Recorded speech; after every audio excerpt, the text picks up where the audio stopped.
Cahaya Allah, cahaya ilahi, cahaya Tuhan, ada kalanya masuk ke dalam kulit hati dan ada kalanya masuk ke dalam lubuk hati yang terdalam. Ini bicara tentang makomat. Kita dapat di posisi mana? Apakah kita termasuk yang sudah mendapatkan cahaya dari Allah yang masuk ke dalam lub, atau baru masuk ke dinding-dinding kolbu? Ini bahasa tasawuf serius ya. Tanda orang yang masuk hati nur, an-nur Allah, kayak kita ini aja genrekan. Ada yang Allahnya baru masuk ke dinding-dinding kolbunya saja. Cahayanya belum masuk ke dalam. Tandanya apa? Tandanya cuma satu. Dia masih i'timad pada amal.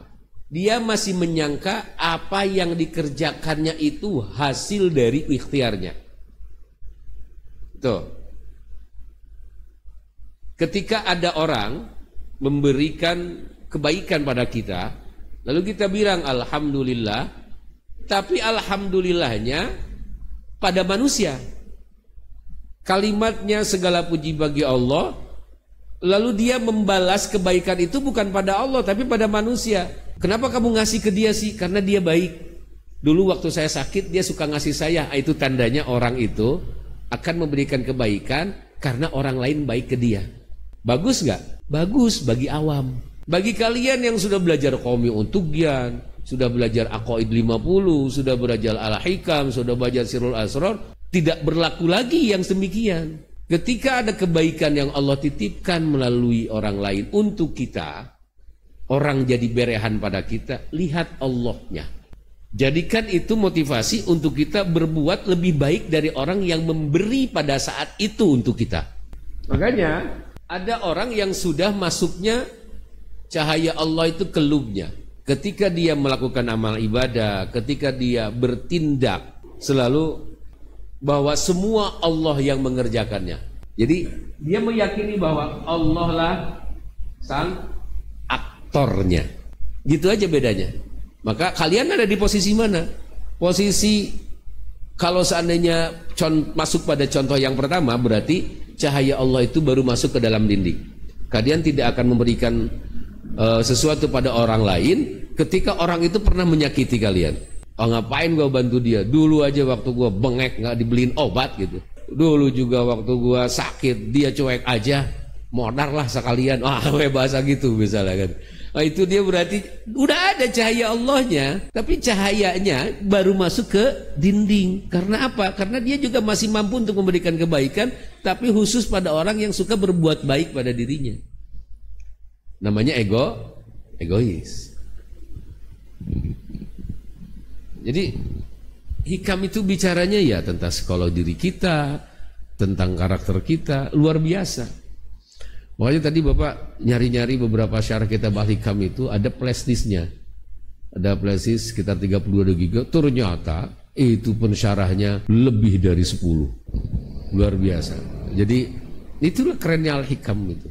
Jadi al-hikam ini hikmah-hikmahnya itu akan menyesuaikan. Kalau dia pembalap, maka dia akan membawa mobilnya di atas kecepatan 100 km per jam pasti. Kalau dia supir angkot kan nggak ada 100 meter per jam ya, santai. Karena kepentingannya nyari penumpang. Ketika dikasih mobil, kalau kalian misalnya supirin, sama supir angkot, ternyata jalannya 40 di tol gitu. Deh batuk deh, tiba-tiba aduh cangkel segala macam. Lihat backgroundnya. Kalau backgroundnya dia supir angkot, ya sudah wajar gitu. Makanya kalau pengen cepat kemana, datang ke Jakarta, cari yang saudaranya Michael Schumacher gitu kan. Cari yang saudaranya Rossi gitu. Baru cepat tuh sampai. Jangan cari yang suka in-drive kayak gitu kan. Nah, itu kan pasti santai kan. Nah, gitu. Ya. Lihat aja diri kita. Kita termasuk orang yang egois nggak dalam hidup ini? Kalau egois, itu berarti cahaya Allah baru masuk ke dinding-dinding kolbu kita. Tujuannya kita harus bisa mendapatkan cahaya Allah masuk dalam lub kita. Jadi hati yang baru kemasukan cahaya hati yang baru masuk ke dinding kolbu, itu di dalamnya Allahnya masih ada, dirinya masih ada, orang lain masih ada, makhluk masih ada. Tapi kalau sudah masuk ke lub, udah tidak ada lagi yang lain kecuali dirinya.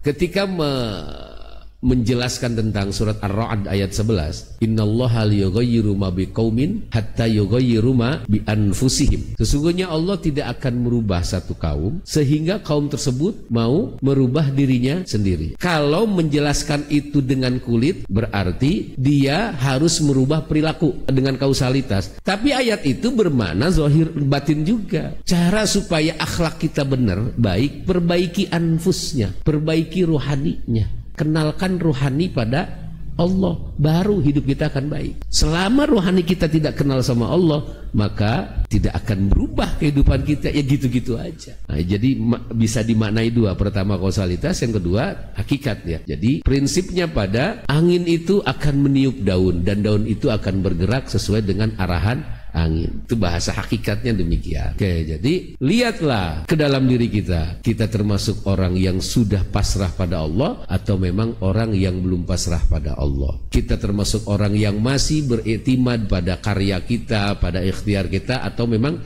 sudah menganggap wallahu khalaqakum wa ma ta'malun. Semua Allah yang mengerjakannya.